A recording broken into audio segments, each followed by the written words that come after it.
peu. Et on est très heureux aujourd'hui parce qu'on reçoit deux personnes qui nous passionnent. Et leur métier nous passionne. Et c'est vrai que je suis très heureux de les avoir. Georges Salinas, directeur du groupe de sécurité du président de la République, qui est ancien de la BRI, et avec ce livre, Par le verbe, par le glaive. On va en parler dans un instant. C'est un polar. Merci Georges Salinas d'être avec nous. Merci de nous recevoir. Et merci de prendre le temps parce que c'est vrai que vous bossez beaucoup. Hein.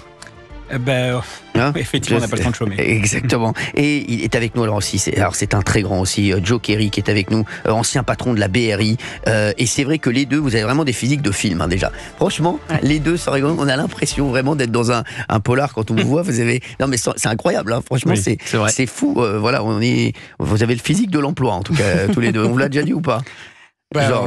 On essaie de ne pas la voir quand on est à la BRI, mais parfois c'est compliqué. Mais Joe, voyou ou parrain du milieu? Non, avec l'âge, les cheveux gris. Non, mais il y a une façon de se tenir, il y a une posture, il y a quelque chose de l'ordre de la force tranquille. C'est vrai. Est-ce que je peux vous demander votre âge, Joe Kerry? Mon âge? Oui. 78 ans. C'est incroyable. Non, franchement, c'est incroyable. Vous en faites, c'est quoi? On fait 15 de moins. Ouais. 15 c'est gentil, ça me fait très très plaisir. Non mais vraiment, je le dirai à ma femme. Je vous jure, mais franchement, c'est incroyable. Alors Georges, je le connais, j'ai déjà vu, il est incroyable toujours. Et Georges Salinas, vous avez toujours le sourire. On a l'impression que ça va toujours. C'est vrai. Vous essayez de garder le sourire. J'essaie de garder le sourire, oui, parce que on fait assez de choses sérieuses. C'est ça. Pour pouvoir justement profiter un petit peu et prendre un peu de recul aussi sur toutes les choses sérieuses qu'on fait. Alors on va revenir bien sûr. On va mettre la lumière sur la BRI forcément, et puis on va en parler parce que c'est vrai que là il y a le match France-Israël qui arrive là demain et c'est sous haute tension. Hein, c'est un truc de fou. 4000 policiers pour 20 000 spectateurs. Alors Emmanuel Macron il sera, Nicolas Sarkozy y sera, François Hollande ne devait pas y aller comme il a appris qu'il y avait un buffet et des meufs, il y va finalement.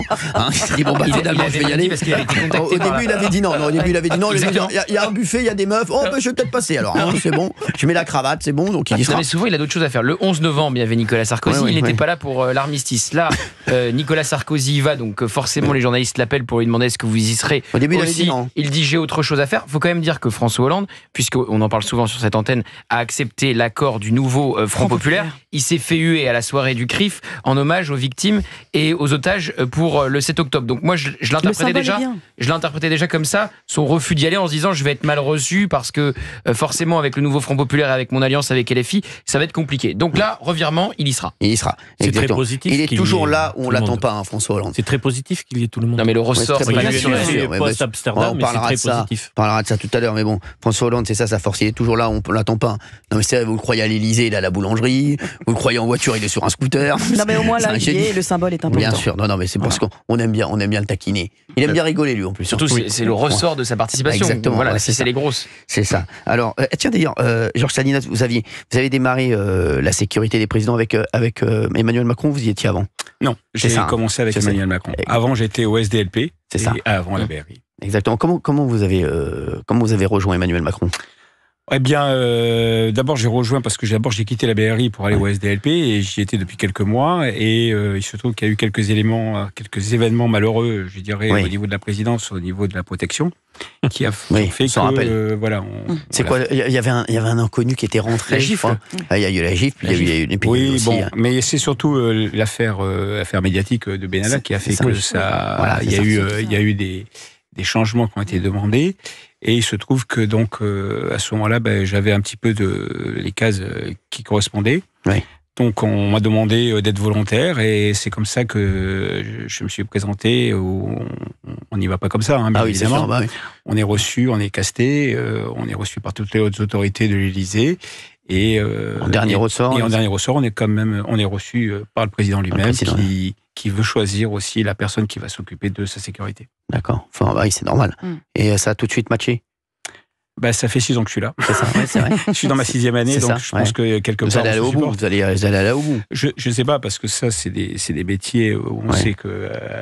on a déjà un 6 ans, déjà, c'est bien. Important, voilà, et on sait tous qu'on est sur un siège éjectable. Bien sûr. Parce qu'on peut avoir comme les chroniqueurs.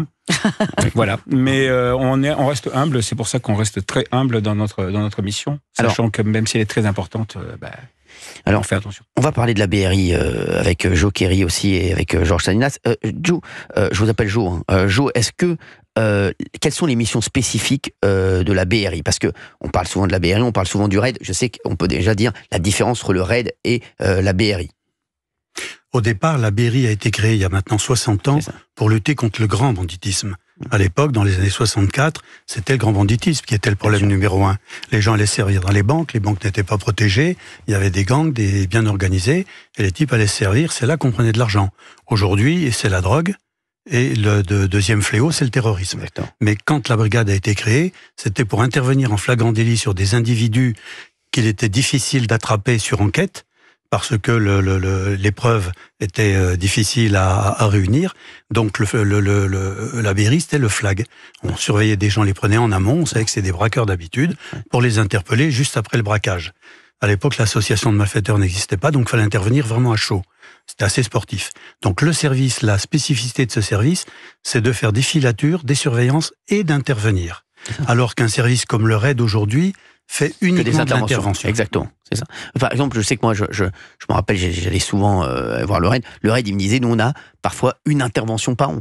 C'est-à-dire, voilà, c'est très rare. Et en fait, on s'entraîne toute l'année, mais on n'a pas, on a une intervention, 2 interventions par an, c'est ça. Alors, il est vrai aussi qu'avec la création de groupes régionaux du RAID, avec des policiers très compétents, quand il y a une urgence dans les grandes villes ou dans les environs, on envoie le RAID local, si j'ose dire, avant de faire intervenir le RAID national. Mais quand le RAID intervient effectivement une fois de temps en temps, comme le dit le patron du RAID, ils sont intervenus à Neuilly sur l'affaire Human Bomb. Ça a été une intervention exceptionnelle. Ça fait partie des interventions uniques, comme le Bataclan avec Salinas et Molmy. Justement, on va en parler dans un instant. Ou comme l'hypercachère aussi. Et rendons hommage aussi à nos amis gendarmes. En 1994, l'Airbus à Marseille. Ce sont des situations unique. Exactement. Et vraiment ce qu'il y a de plus difficile à réaliser. Qui a été extrêmement bien réalisé. Vous restez avec nous, on va en parler dans un instant. J'aimerais qu'on parle également de Jacques Mérine, parce que vous avez participé à la traque de Jacques Mérine. On va en parler dans un instant. Et on parlera forcément du Bataclan aussi avec Georges Salinas et Jo Kerry. À tout de suite sur Europe 1.